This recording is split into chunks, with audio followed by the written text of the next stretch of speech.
go for an armbar, but Tommy counters with a chomp to the forearm. Immediately, I hit him in the throat. He lets go, but not before taking a nice little chunk out of me. Eventually, I go to the hospital, where a thick nurse asks, what happened? Well, a hungry patient decided to have a little nibble. Maybe you should have fed him more. Or maybe I'm just a tasty treat.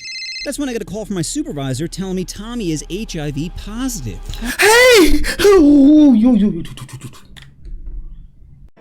Call me Master Zen cause I'm a flicky bands. Well, you see the title, man. No, it's in time. Let's get into it, man. It's getting dark. You're probably wondering how I got here. Well, that's because I work the worst job in America called mental health therapy. People gonna say the worst job in America is literally sitting in front of a computer and reacting to videos. Cause that's a topic niggas were having back then. I don't know, some weeks ago, this and that. Oh, this the hardest job. Get the fuck out of here with that shit, bro. Just be like, bro. Let me chill out, bro. But those guys are retarded. I can't say that word on YouTube. Oh, you know what I'm trying to say. This thing of, oh, bro, being a Twitch streamer is the hardest job you could do. Get a fucking job, nigga, and literally see, like, you know what? Everybody knows those goofballs were just chatting. Or Mahadas for short. Mahadas work in psych wards and are basically babysitters for adults, feeding them, monitoring them, getting viciously attacked by them! Off of the low pay of 35 grand a year. That's right, for an unlivable wage, you too can deal with the stress of, will I get assaulted today? When I started, I had no idea what I was getting into. All they asked in the interview process was, are you okay with mandated overtime? In which they might as well have asked, how poor are you? Because who is okay with being forced to work? Hey, did you think you're about to go home? Well, not anymore. We're gonna need to watch Billy. Be careful, he's off his meds and loves to bite. My first day on the job. Can I punch them in their shit if they touch me? It's self-defense though, so like. Taught me what anxiety really is. It started by being dumped on the sex offenders unit and told to take roll call. Imagine all of a sudden being surrounded by 30 psychotic predators and having to talk to every single one of them. Not only that, but as I'm asking for people's names, all I'm doing is making enemies. Because 90% of psych patients are lazy, drugged up idiots who spend most of the day sleeping. And my white ass is just tapping them on the shoulder like, hey, what's your name? Go f yourself. Okay, I don't see yourself here. Is it Jerry? Is that your name? Jerry. But that fear eventually subsides, lulling you into a false sense of security. Now you're much easier to attack. You'll remember to be anxious next time a food tray's thrown at your face. It's what you get for opening up their package of bread, sprinkling in rat poison, and putting the wrapper back on, thinking I wouldn't notice. So what's the training? Oh. That's what they be thinking. Okay. Like to handle an aggressive patient? Oh, I'm glad. Yeah, man, this job will not be for me, bro. All I'm gonna say, bro, they finna fire me because I be smacking too many of them. Oh, you can't smack them, bro. They are mentally ill. He put his fucking paws on me, nickel. Like, what? Yes. You see, I'm not allowed to hit, tackle, or even bear hug. Oh, yeah, you see? This dropping out for me, bro. Yeah. No. I don't have, like, anger management problems. Shit just pissed me off, so yeah. No, that's too cruel. All I'm allowed to do is redirect. So if a patient is coming at me with a hammer, all I can do is redirect him away. Which sounds ridiculous, and it is! You think pressing the juke button is gonna make a person forget what they were doing? Where did this hammer come from? And in what part of this do you get the weapon away from the patient? Is Billy now on construction duty? On nails, good. You see, what happened was, a few years back, people used to beat the heck out of patients. So they changed the laws in order to protect them. Problem is, they overcorrected, and now patients have too many rights. For example, let's say a patient punches you in the face and breaks your jaw. You know what happens to them? Nothing! No jail, no prison, no hooking up their nips to car batteries, nothing. And you can go ahead and press charges, but like Drake being told no, it's not going to change anything. Because in order to convict, you need evidence, and psych wards refuse to provide any in fear of violating HIPAA. You think your piñata face would be enough proof, but sadly, it isn't. I learned this the hard way when a patient named Tommy chomped down on my arm. And you might be thinking, oh well, maybe he was psychotic at the time. No! He knew exactly what he was doing. You see, Tommy is basically an internet troll. All day, every day is spent trying to instigate people. He'll harass, stalk, and pet staff members, all with the biggest smile on his face. Anyway, one day Tommy starts bothering another patient named Rick, and Rick is not the person you want to f with. Rick has a long history of violence and has been arrested 37 times. 37! I thought after 20 they just say, look, you had your chance. Not only that, but Rick's fists don't discriminate. He's assaulted police, COs, nurses, so I don't think my pasty ass is off limits. Anyway, I keep separating Tommy and Rick, but Tommy just keeps coming back. Eventually I get fed up and I was like, look, Tommy, I'm not gonna tell you again. Either go to your room or I'm gonna call the doctor to give you an injection. Tommy responds appropriately by spitting in my face and I'm about to lose my fucking marbles, nigga. They might end up having to put me in that bit. Oh, yeah, I'm punching the fuck out that boy. This is where I effed up. You see, instead of manhandling Tommy like I wanted to, I decided to play by the rules and redirect him to the medication room. Problem was, once we got there, Tommy was free to drag me to the ground. And now it's a UFC match. Instinctively, I go for an armbar, but Tommy counters with a chomp to the forearm. Immediately, I hit him in the throat. He lets go, but not before taking a nice little chunk out of me. Eventually, I go to the hospital, where a thick nurse asks, what happened? Well, a hungry patient decided to have a little nibble. Maybe you should have fed him more. Or maybe I'm just a tasty treat. That's when I get a call from my supervisor telling me Tommy is HIV positive.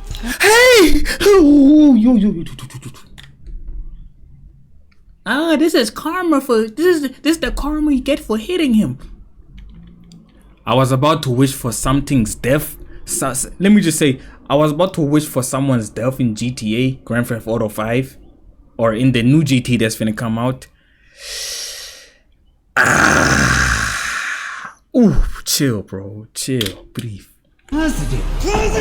Yeah, not only did I get stitches, but I also get that fear rattling around in my brain noodle. Oh, but at least I get a few days off from work. Sure, but it's my own time. That's right, when you get injured, the hospital doesn't give you days off, so I had to use my own vacation time. Some people vacay in Hawaii while I sit home worrying about dying! So I returned to work a week later and talked to Tommy's parole officer, who piled on more bad news, saying that even with an injury requiring stitches, there was nothing he could do. So what do you think Tommy did once he found out there were no consequences? Did he guess level up his troll game? Yep, turns out giving an a-hole a get-out-of-jail-free card is like giving Drake a preteen, saying, I hope you don't abuse this. And this is just one of many times I was injured at the psych center, not including all the psychological trauma. There was a stretch between February and November where I was legitimately worried about my life, mostly due to a patient named Tyrone. Tyrone has the three most dangerous qualities of any human. He's dumb as rocks, paranoid, and freakishly strong. He barely even worked out either. He was just built like a gorilla. And it's not even a race thing. If any... Fucking that wrong sound. I was the slave in our relationship. Fetch. He was just built like a gorilla. And it's not even a race thing. If anything, I was the slave in our relationship. Fetch me some water, boy. Yes, sir.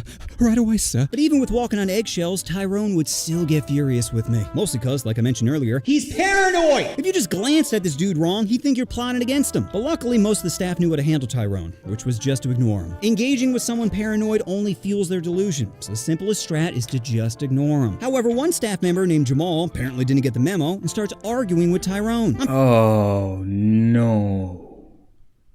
Huh? RIP to that boy. If he's alive, then thank God. Trying to separate him when Jamal says, stop talking about something and do it. Now my anxiety is skyrocketing, because if Tyrone starts swinging at Jamal, I'm the best option to get him off, and I'm not a good option. Be like a preteen trying to wrestle Drake. You're so cute, man. Bro, stop with the goofy Drake things. Struggle. So I'm begging Jamal, come on, man, it's not worth it. But he just has to run his mouth again and say, I knew you were soft. Destroy that goofball. Soft. And just like that, it's boss battle time. Tyrone grabs Jamal by the neck and just tosses him across the room, like he was playing frisbee with an infant, causing him to fly through the air before landing hard on the concrete. Then Tyrone starts charging towards Jamal when out of pure desperation I yell, Chipotle! Tyrone hesitates. Chipotle, Tyrone! I'll go out right now and get you Chipotle if you leave Jamal alone. Panting, Tyrone goes, burrito. I'm like, yep, I'll get you a burrito right now, but you gotta chill, okay? Go to your room and I'll bring it to you. At this point, I can see the gears turning in his head. So with my heart pounding, I looked right at Tyrone and said, chicken burrito. Tyrone looks at me, nods, then heads back to his room. Staff quickly rush over to help out Jamal, who is clearly fucked up. There's no blood, but he's making this wheezing sound of...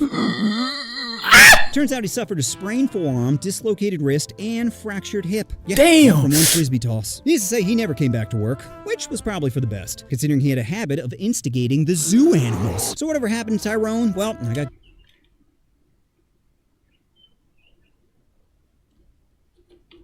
Considering he had a habit of instigating the zoo... Well, that's another way to put it. Animals. So whatever happened to Tyrone, well, I got good news. He was arrested, charged, and later sentenced to 5 years in prison. I'm kidding. There were no consequences. If anything, Tyrone's bad behavior was rewarded with Chipotle. That's because psych wards aren't fair. There's nothing fair about getting anxiety, being nibbled on, or thrown across the room when you're just trying to pick up a paycheck. So anybody out there thinking about working in a psych center, don't. But if you're poor and have no other option, then just remember, if you can't appeal to someone's mind, then try appealing to their stomach. How did you get HIV? The same way as everybody else. A hungry man. Think of psych... psych wards like the Middle East, where the patients are the man and you're the woman. What's the worst job in America? Is a coal miner, Uber driver, hand? I worked as a Mahada for 3 years, and I don't want to say it was hell, because there's a lot of cool people in hell. Prince, DMX, Kobe. There's no one cool in the psych ward. Interesting, sure, but no one I'd take a helicopter ride with. Positive. Society looks at a drooling person and sees a problem. Well, I see a solution. We're all thinking the same question. How dumb... Hey, what the fuck is it? Whoa. Society looks at a drooling person and sees a problem. Well, I see a solution. We're all thinking the same question. How dumb can a person be before tapping is illegal? We gotta draw a line somewhere. Can't just be giving out low fives to every grunting girl. So how dumb is too dumb? What if she thinks the earth is flat, or crystals have healing powers, or condoms feel just as good as raw dogging? At what point does her ignorance become a red flag? Big dog, I don't know, he almost had AIDS, or he's, even right now, he's living in the fear of like someday they say he got AIDS. So, I'ma keep on using that rubber, nigga. The hell you talking about? Or condoms feel just as good as raw dogging. At what? Wait.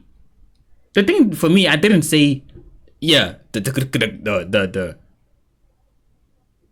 I'm thinking about if I say the word of the what they call it? Contraceptive? Bro, the little rubber thing. If I didn't say nothing about for me, I didn't say nothing about if you use the rubber, it feels the same as going raw dog. Well, I didn't say that. So, well, my bad, big dog. That was not directed at me. So yeah. At what point does her ignorance become a red flag instead of a green light? I asked this because there was a patient at the psych center named Stacy who was aesthetically banging but mentally a Pop-Tart. Now, I didn't have the desire to pet her untrimmed kitty, but other patients did. Staff would repeatedly catch her playing the who's in my mouth game, which was such a nightmare because patients porking will get you in trouble, but patients assaulting will get you fired. And whenever the IQ threshold for consent is, Stacy was right on the border. Sure, she could answer basic questions, but her brain came with a built-in buffer, like trying to play Elden Ring on a Chromebook. Anyway, the good news is Stacy was eventually transferred to an all-female unit where it was clear no one wanted to taste her seafood. I didn't hear no. Positive? Oh, hell no, nigga. Listen to his outro. I'm not gonna listen to this. You know what you want to do? Oh, you want to push that subscribe button. Oh, push the button. Push the button. Yep. Good luck with that. I'm gone, bro. It's getting too dark. Call me Master Zen, cause I'm a flick these bands.